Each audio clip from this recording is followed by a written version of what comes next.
Hi everyone, in this video I'm going to go through the answers to chapter test 2. I'll go through each question, so feel free just to skip through to the ones that you need feedback on, and please contact me if you have any other questions about them.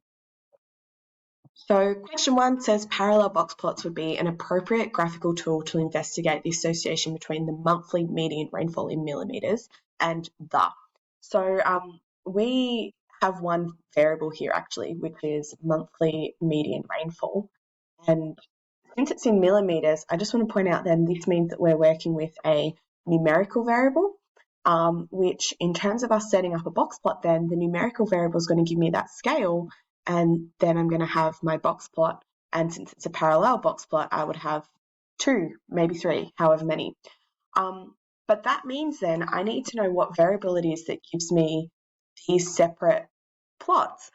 Which means my second variable actually needs to be a categorical variable so that I can separate the data on something.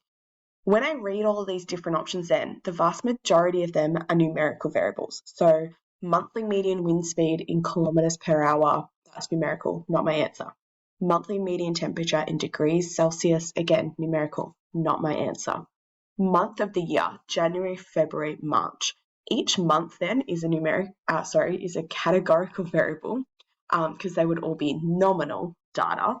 And so I could have a different box plot for each month of the year. That would be an appropriate answer. Check my last two. D, monthly sunshine time in hours, again, numerical, not for me. And annual rainfall in millimetres, numerical, not the answer. The answer has to be C. If we scroll on to question 2, which of the following could be used to identify and describe the association between the variables height, measured as short, medium and tall, and hat size, measured as small, medium and large?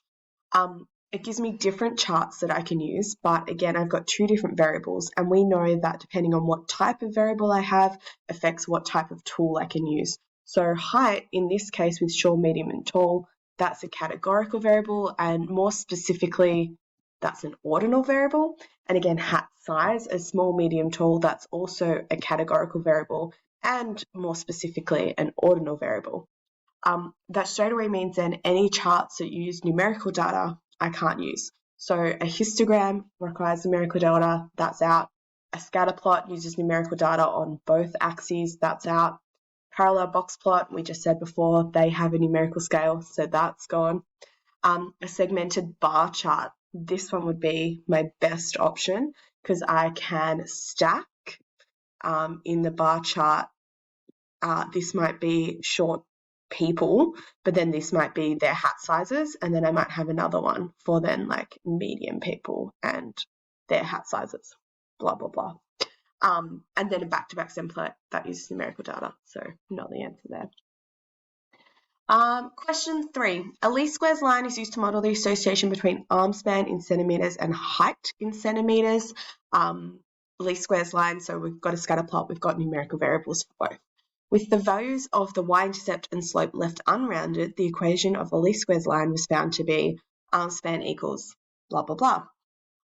With the numerical variables rounded to 5 significant figures, the equation of the line is. Now, a question like this, first of all, I would check like, are the variables the same as above, which they are, so there's none I can delete straight away. 5 significant figures, remember that means we start counting from our first natural number. So in the case of negative 67.680, these are my first 5 significant. And just to make a decision on that 0 there, I do need to check the number after, which is 4. 4 means that the 0 wouldn't round up, it would stay at 0. So the first number should be negative 67.680.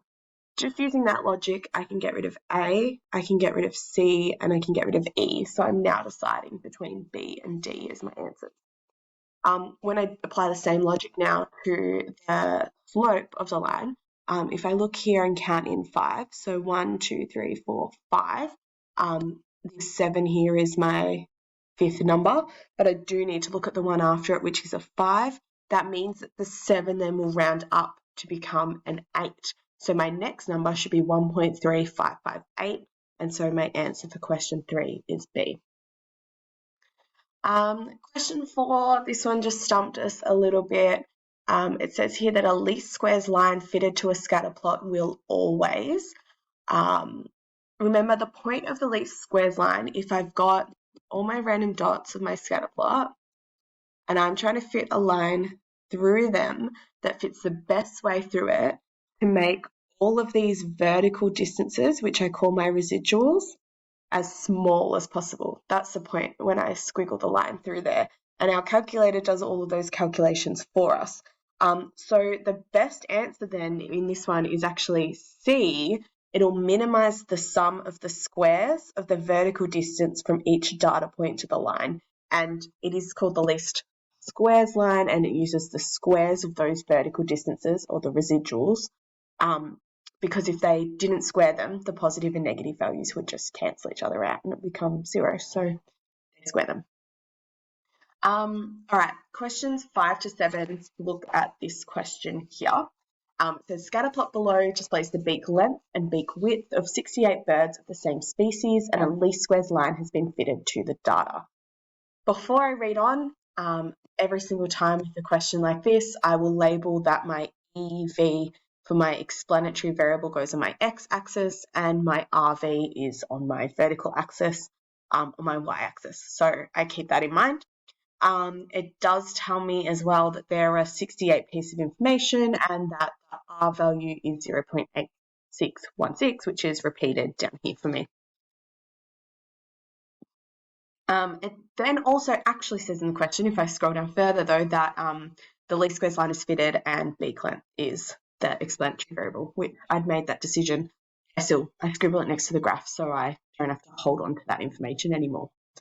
The association between the two variables, length and width, could best be described as, remember, if we're ever asked to be talking about the association, we need to check then our R value. We need to head to that standard table that we have.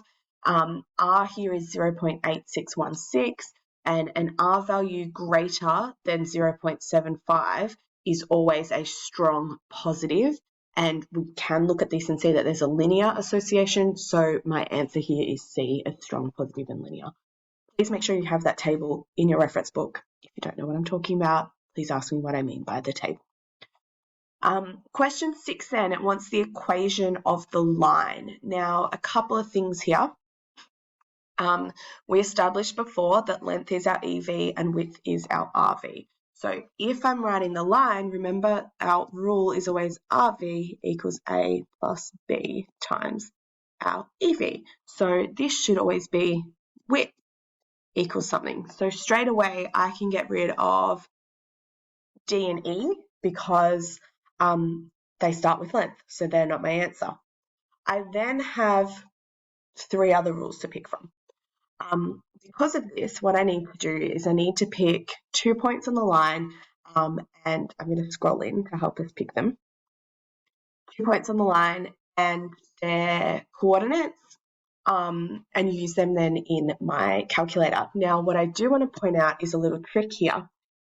They have started the scale on this one at 7, and so if I look at this point here, which perhaps looks like my y-intercept, I could say that this is a point of approximately 7 and 7.35. But my y value 7.35 is when EV is 7. So if I scroll back down here, there is one here that uses 7.4. That's not my answer because my line here is actually going to keep continuing back until like 0 is going to be over here somewhere, this axis. So yeah, that's not my y-intercept. I'm just going to get rid of this line. I do need a second point though. To get a second point, what I want you to look for first of all is the grid lines where they intersect. So I'm just going to highlight some of these intersections that are out of the way. But what I want you to focus on then is one of those intersection points where our line of best fit also crosses over an intersection. So for me, this point here would be the point that I focus in on. And I want to write down the coordinate pair for this point. So this point here approximately has a coordinate point of 10, 9.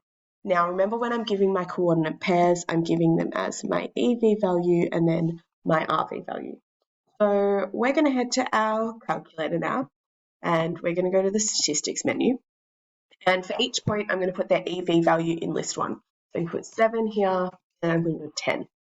And in list 2, I'm going to put their corresponding RV value, which was 7.35 and 9.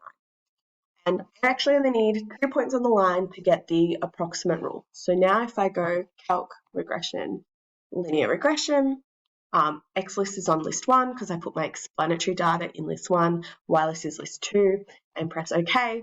I now get an A value of 3.5 and a slope of 0.55. Now, remember this is in the form of A plus BX, and so out of these two, B then is the best answer because it has the A value of 3.5 and then the slope of 0. Okay, question 7 then is the last question that relates to this bird scenario, and it does want us to say which of the following statements is not true, which means that 4 of them will be true and 1 of them is not true, so it's our answer. So I do need to work through each statement in order. The slope of the least squares line is positive. That is true. We just said before our B value is 0.56 for the slope, so my answer is not A. Birds with longer beaks tend to have wider beaks.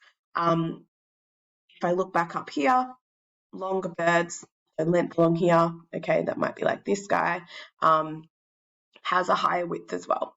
Whereas someone down here, shorter length, shorter width.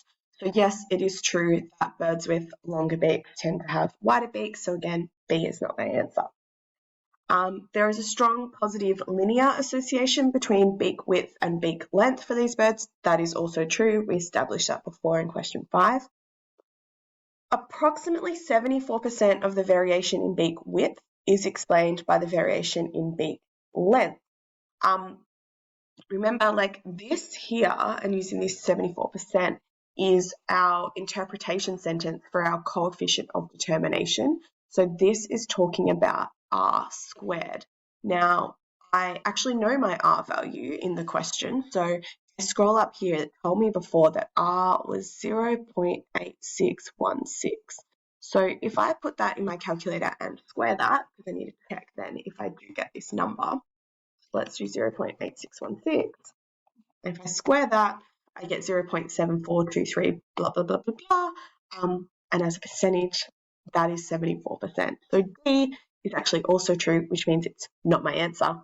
Process of elimination must be E, but if I check it, using the least squares line to predict the beak width of a bird with a beak length of 8.1 millimeters would be an example of extrapolation. Now, if I check my original data, 8.11 is a beak that's fitting in here to whatever the width then is.